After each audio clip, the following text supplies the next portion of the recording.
Y bien, hay una cierta discusión acerca de si la unidad de inteligencia financiera, que es la encargada de, digamos, analizar y encontrar casos de lavado de activos, lavado de narcodólares, etcétera, pues tiene los poderes suficientes y tiene la fuerza suficiente, la organización necesaria para cumplir adecuadamente su objetivo, porque en realidad no hay resultados hasta ahora visibles en este terreno.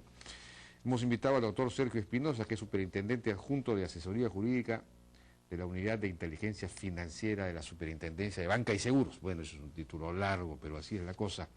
Doctor Espinosa, buenas noches. ¿Qué tal? Buenas noches. Bueno, la Unidad de Inteligencia Financiera recibe estos reportes que vienen de los bancos y de otras instituciones respecto de operaciones que salen de lo común, ¿no es cierto? Entonces, y en base a esos informes ustedes elaboran reportes sobre operaciones sospechosas, en fin, e incluso llegan a formular informes. Exactamente qué hacen con esa información y hasta qué grado llegan de identificación, digamos, del tema. Correcto. Lo que se recibe precisamente son reportes que vienen de un conjunto de sectores, ¿ya?, que están señalados en la ley como obligados a reportar. Los bancos son el sector más conocido, el que aporta más probablemente, pero no es el único, hay un conjunto de sectores señalados en la ley. Estos reportes detectan una operación que es, digamos, inusual, que no encaja con el perfil del cliente, que no tiene un sustento económico o legal visible, y llega en consecuencia a la UIF. Lo que hace la UIF a través de sus analistas es consultar con una serie de bases de datos para averiguar más sobre las relaciones económicas o comerciales de la persona o empresas reportadas, y llega a una conclusión que puede ser que hay algún indicio efectivamente de una operación irregular o de repente que no. Si la conclusión es positiva, es decir, si hay indicios de que hay una operación, lo que se hace es un informe de inteligencia financiera que se envía al Ministerio Público, a las Fiscalías contra el Crimen Organizado, que ya continúan con el proceso de investigación penal propiamente dicho, ¿no? Pero en el Ministerio Público han culminado alguna de estos reportes, alguna de estos informes, ¿ha sido concretado en una acusación? Sí, lo que pasa es que en realidad el problema, entre comillas, es que no se puede hacer público los casos que pasan por la UIF. Incluso el Ministerio Público lo que hace cuando recibe nuestros informes es los convierte en informes suyos, en parte de su proceso de investigación, hacen su proceso de levantamiento de la información reservada, secreto bancario, tributario, etcétera, y después hacen la denuncia ante el Poder Judicial, pero no se menciona que eso ha pasado por la UIF. No estoy hablando de la autoría, estoy hablando de si efectivamente esto se traduce en denuncias concretas. Sí.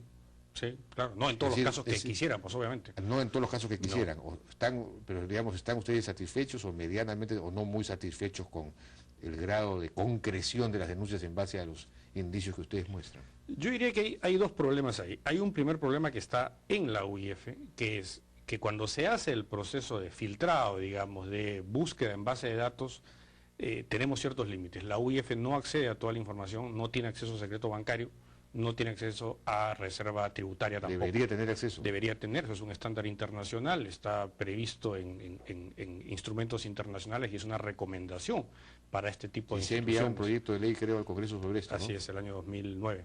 Sí, y el Congreso no lo ha visto todavía. Estamos tratando de hacer las coordinaciones para que sea a la brevedad posible debatido, porque consideramos que es un tema fundamental para que la UIF pueda tener acceso a mayor información y en consecuencia los informes que se envían al Ministerio Público sean informes completos. Hoy día son informes siempre parciales porque hay una parte de la información a la que no se puede mirar. Y eso es lo fundamental, es el asunto del secreto bancario y tributario. Bancario y tributario, correcto. Y bueno, veo que acá señalan también bajo nivel de reportes por parte de los notarios. Sí, bueno, eso es un tema álgido. Los notarios son un sector obligado a reportar conforme a ley. Como decía yo al comienzo, hay el sector financiero y los sectores no financieros, entre ellos el de notarios. Sin embargo, si nosotros vemos las estadísticas del nivel de reporte, por ejemplo, de ese sector, que es por el que pasan todas las transacciones, digamos, de adquisiciones, ¿no? Constitución de empresas, compra de inmuebles, vehículos, y el porcentaje de reportes es bajísimo en comparación con otros países, caso por ejemplo Colombia, donde el sector del notariado es el segundo en número de reportes. Entonces ahí tenemos un esfuerzo pendiente de supervisión de ese sector y de regulación de ese sector. Necesitamos una regulación específica que apruebe manuales, que apruebe formatos ad hoc y que les diga exactamente cuáles son sus obligaciones a través del Consejo del Notariado, que es el órgano encargado de supervisar eso. De acuerdo, entonces falta un trabajo ahí de repente no saben bien qué es lo que tienen que informar, en qué casos deben informar. Exacto, lo que pasa es que existe la ley y su reglamento, pero se necesita reglamentos sectoriales, como hay para el sector financiero, el sector bursátil, hay para casinos, necesitamos para notarios y otros sectores. Hay un proyecto que se está trabajando con el Consejo del Notariado hace algunos meses y esperamos sacarlo a la brevedad, porque ese proyecto de regulación justamente contiene los datos específicos, el manual, el formato que va a ayudar a hacer esos reportes. De acuerdo. Esperamos contar con la colaboración de los notarios. Aquí dice la lista de sujetos obligados contenida en la ley 29038 es muy larga y contiene empresas que no deberían estar ahí. Por ejemplo, restaurantes y hoteles. ¿A qué se refiere? Empresas que tienen que informar a la UIF, pero que en realidad no vale la pena que lo hagan. Claro, la lista de sujetos obligados asume que contiene empresas que por su naturaleza pueden ser utilizadas por terceros para a través de sus circuitos lavar dinero. Eso es un sujeto obligado. Caso típico, banco que puede ser utilizado. Pero hay otro tipo de empresas que más bien son utilizadas como empresas de fachada para lavar, claro, que es otra historia. Esas empresas no van a reportar nunca, pues, porque no se van a reportar a sí mismas. Ese es el caso típico de hoteles y restaurantes, entonces no tiene sentido que estén en esa lista. De acuerdo, bien. Entonces, que tengan acceso al secreto bancario y tributario es la conclusión que podemos sacar de esta conversación.